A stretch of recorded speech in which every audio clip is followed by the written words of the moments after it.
Kia ora, I'm Shuri Kinnear and these are the latest New Zealand Herald headlines. The High Court has found the MIQ lottery system was unfair and criteria for emergency vouchers was also found to be too narrow.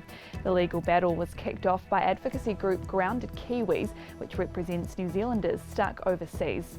It's not the first ruling against the COVID response. Vaccine mandates for police and Defence Force staff were deemed unjustifiable in February. Back in 2020, the High Court deemed the first 9 days of our first lockdown unlawful. Case lawyer Frontline Law's Matthew Haig says the government's had plenty of time to make the right decisions. What we're seeing is that they're still stuck in this emergency mindset where anything is justified, and it's just not the case. Meanwhile, journalist Charlotte BELLIS attracted global attention for her battle to return to New Zealand while pregnant in Afghanistan. She says the message she'd like to hear from the government is simple. There were parts that didn't work, and we acknowledge that, and for that we're sorry, because we know for a lot of you it was quite traumatic, and we'll do better.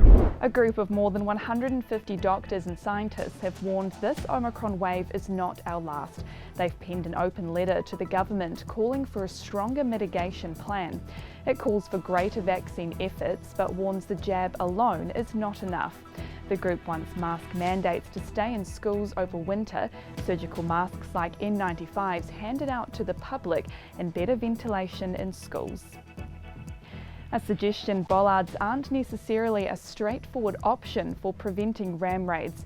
There's been a spike in ram raids across Auckland in recent days, with police saying bollards are one way for retailers to deter offending.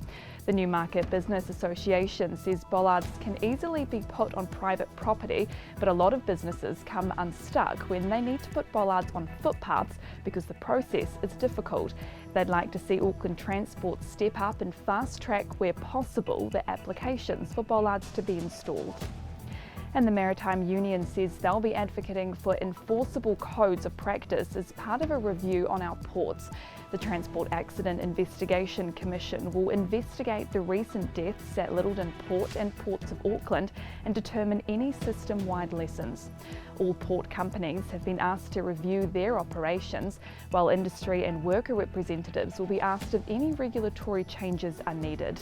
Maritime Union National Secretary Greg Harrison says the industry can't continue on a race to the bottom. There's a chance for industry players to be led by the industry leaders like the port authorities and the stevedoring companies to make real change, and they have the opportunity to do it. And those are the latest New Zealand Herald headlines. For more and to stay up to date, head to nzherald.co.nz. Thanks for checking out our YouTube channel. To stay up to date with all the latest news from the New Zealand Herald, click the subscribe button below or check out one of the videos here, and head over to nzherald.co.nz for more details on these stories and more.